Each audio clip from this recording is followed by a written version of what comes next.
Hə dostlar, deməli qorxduğumuz gəldi başımıza. 2 gün öncə klip çəkilişində rejissor bildirdi ki, Afət xanım burada üzük taxmaq məqamı olmalıdır senariyə uyğun olaraq. Biz buradan aktyor tapmayaq deyə yoldaşımdan xahiş elədim. O da çox etiraz elədi, amma başa saldım ki, siman görünməyəcək. Zaten səni hamı görüb, tanıyır da. Burada nə var ki, razılaşdırdıq çox çətinliklə də olsa. Bu indi klip yayımlanarkən izləyicilər başa düşüb ki, mənim həyat yoldaşımdır. Altda yazırlar. Vay bunlar bir-birinə nələr dedi, bu buna nə dedi, bu kişi bunu nə cür qəbul edir, bu ona nələr dedi. Siz ərinizin başında qoz qırırsınız. Hələ mən qoz qırmamışam. Kimin evində dava olmayıb? Sevəndə yaxşıdır, öpəndə yaxşıdır, ağzıma gələn deyəndə pis. Əgər mənim keyf mənim, sevərəm də, söyərəm də, öpərəm də, yaxşı edirəm. Bu bizim şəxsi məsələmizdir.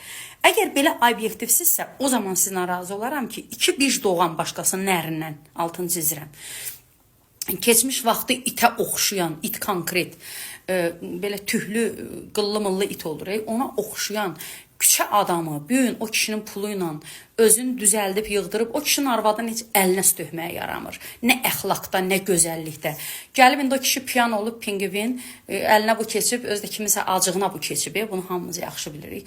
Bu keçib bunu indi, bu da bundan piyanlığından istifadə edib, 2 dənə də bic doğub, yerini rahat eləmək üçün. O vaxtı köhnə vaxt deyirlər, tez ərə getdin, tez uşaq doğub. İndi bu bunun beynində qalıb. Bu ər deyil, bu araq ailəsidir. Kişi piyanska içib, əlinə sən keçmişsən. Buna yazın. Yazın ki, ayıb deyil, ay xanım, başqasının ailəsini dağıdırsan. Ona yazsaz, mən də mənə bir irad yazanda oturaram, deyərəm ki, bunlar belə haqlı yazır da, mən də bəlkə düz deyirlər. Siz o qədər nahaq yazırsınız. Mən artıq çaşıb qalıram ki, nəyi haqlı yazdınız, nəyi düz yazdınız. Buna yazın, bir buna əl gəzdirin. Mənim ərimlə məsələmi özümüz həll eləyəcəyik. Siz bizim yerimizə narahat olmayın. Hə dostlar, deməli qorxduğumuz gəldi başımıza. 2 gün öncə klip çəkilişində rejissor bildirdi ki, Afət xanım burada üzük taxmaq məqamı olmalıdır senariyə uyğun olaraq. Biz buradan aktyor tapmayaq deyə yoldaşımdan xahiş elədim. O da çox etiraz elədi, amma başa saldım ki, siman görünməyəcək. Zaten səni hamı görüb, tanıyır da. Burada nə var ki, razılaşdırdıq çox çətinliklə də olsa. Bu indi klip yayımlanarkən izləyicilər başa düşüb ki, mənim həyat yoldaşımdır. Altda yazırlar.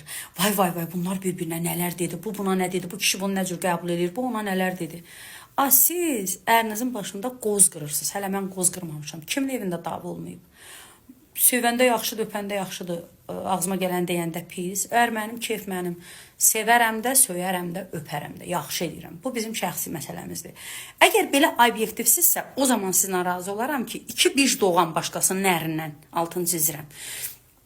Keçmiş vaxtı itə oxşayan, it konkret, belə tühlü, qıllı-mıllı it olur, ona oxşayan, küçə adamı, büyün o kişinin pulu ilə özünü düzəldib, yığdırıb, o kişinin arvadını heç əlinə tökməyə yaramır. Nə əxlaqda, nə gözəllikdə. Gəlib indi o kişi piyan olub, pingvin, əlinə bu keçib, özdə kimisə acığına bu keçib, bunu hamımız yaxşı bilirik. Bu keçib bunu indi, bu da bundan piyanlığından istifadə edib, 2 dənə də bic doğub, yerini rahat eləmək üçün. O vaxtı köhnə vaxt deyirlər, tez ərə getdin, tez uşaq doğub. İndi bu bunun beynində qalıb. Bu ər deyil, bu araq ailəsidir. Kişi piyanska içib, əlinə sən keçmişsən. Buna yazın. Yazın ki, ayıb deyil, ay xanım, başqasının ailəsini dağıdırsan. Ona yazsaz, mən də mənə bir irad yazanda oturaram, deyərəm ki, bunlar belə haqlı yazır da, mən də bəlkə düz deyirlər. Siz o qədər nahaq yazırsınız. Mən artıq çaşıb qalıram ki, nəyi haqlı yazdınız, nəyi düz yazdınız. Buna yazın, bir buna əl gəzdirin. Mənim ərimlə məsələmi özümüz həll eləyəcəyik. Siz bizim yerimizə narahat olmayın.